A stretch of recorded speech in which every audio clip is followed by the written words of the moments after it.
Hi, I'm Dakota Moore. I'm with the Kentucky Horticulture Council, and today we've got a new video in our crop insurance series. We will be talking about crop insurance for nursery crops. We'll talk about multi-peril crop insurance, nursery crop provisions, and also the tree assistance program. Multi-peril crop insurance, nursery crop provisions come from the USDA Risk Management Agency, or RMA. And like all MPCI plans, they're available in all states, in all counties. To be eligible, a nursery must receive at least 40% of the gross income from wholesale marketing.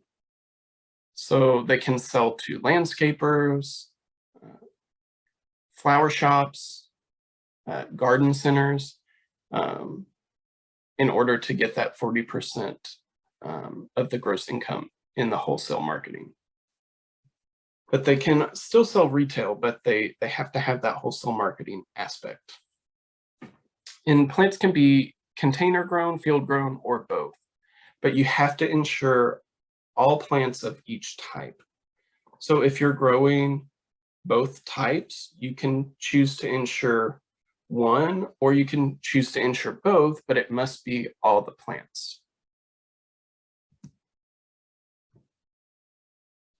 The insurable plants, they must be on the RMA eligible plant list. This is a pretty extensive list, so more than likely the plants people are growing will be on that list. It's updated regularly, but you still want to make sure that your plant is on that list before you pursue the multi-peril crop insurance. Your plants must be irrigated and grown in appropriate media. And also they have to be grown and sold with the root system intact. That means stock plants are not insurable. So root stock, plants that you're growing for scion wood, and plants you're taking cuttings off of and then selling those cuttings, those don't count as well. You can't insure any of those type of stock plants. Also, plants that are grown for harvest of buds, greenery, and flowers are not insurable. So cut flowers, greenery that you're cutting and selling to florists, and even like buds you're harvesting and then selling for grafting are not insurable. Also, plants grown in mixed containers are uninsurable as well. The causes of loss for these nursery crop provisions are pretty similar to most of the multi-peril crop insurance policies. So things that are covered would be adverse weather, failure of irrigation water supply, fire, and even wildlife. However, you have to have protection and control measures in place, and those measures have to have failed in order for it to be covered. So if you've got fencing and other deterrents to keep wildlife out and they still are somehow getting in, then it would be covered. Things that aren't covered include the collapse of structures and the failure of power, unless it is caused by one of the covered causes of loss. So if you've got a high tunnel that's blown down by a tornado, that would be covered. But if your high tunnel collapses because supports have rusted or you failed to maintain upkeep, that would not be covered. Disease or insect infestation are not covered as well. And plants that fail to grow to expected size aren't covered. So if something fails to grow to expected size, or it's not to the size you had planned to market it as, you can't get the coverage for that because it's usually caused by the grower failing to either do what they were supposed to, or they weren't growing them correctly. So those types of things are not covered. And also the inability to market or sell what you grew is not covered. So if your customers decide they don't want to buy what you grew one year, you're not covered. If for some reason your operation is being boycotted that is not covered. Some multi-peril crop insurance policies protect against change in market price. However, that does not apply here. So the coverage levels range from the catastrophic coverage level, which is fixed at 27.5% of plant inventory value, but it only costs $655 service fee. So it's not a lot of coverage, but it doesn't cost you much. There are premium coverage levels available. Those range from 50% coverage to 75% coverage in increments of 5. And these do have a premium that comes along with them, but the government subsidizes a good portion of this premium. So if you had selected 55% coverage level, the government subsidizes 64% of your premium. So all you're paying is 36% of that premium.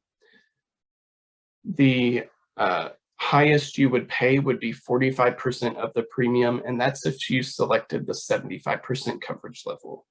So these subsidies from the government really offset the cost of these plans. Some important dates to remember would be the contract change date. That's January 31st. So if you had coverage last year, but you wanted to make some changes, you would have to do that by the end of January. The sales closing date for new policies is May 1st, as well as the cancellation date. So multi-peril crop insurance policies continue from one year to the next. So if you don't want coverage anymore, you do have to cancel yourself. And you have to do that by May 1st.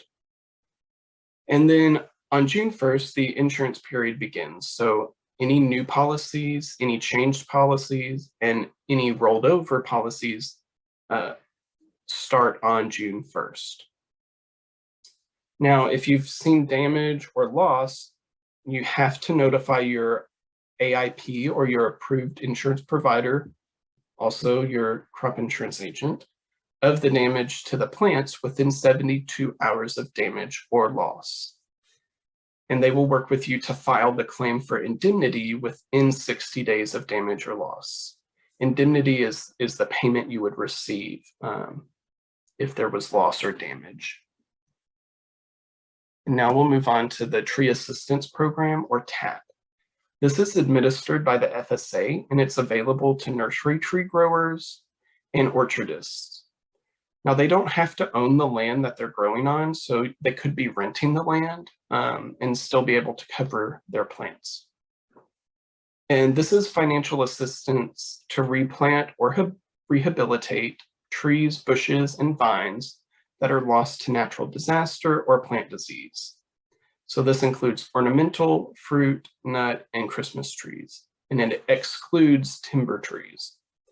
So if you were growing field-grown trees or bushes to then sell, you would have coverage for those plants. You do have to have more than 15% mortality loss per stand for each disaster event or disease occurrence in order to file for assistance. And you apply up to 90 days after the loss or disaster. So the Tree Assistance Program is unique because you only apply if you have loss or disaster. This is not something you plan and apply for every year.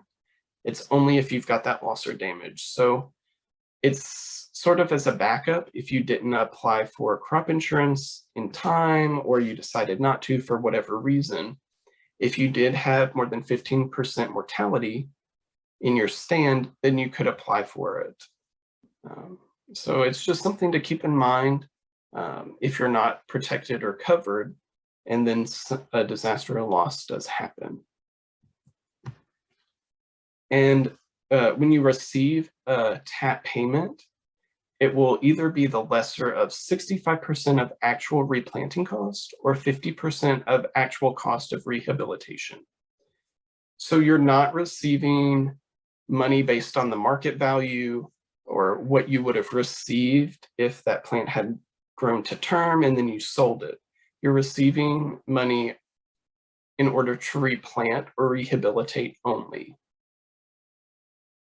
And then there's also some higher percents available for beginning or veteran farmers. So they would receive either 75% of replanting costs or 75% of rehabilitation costs, whichever one is the lesser.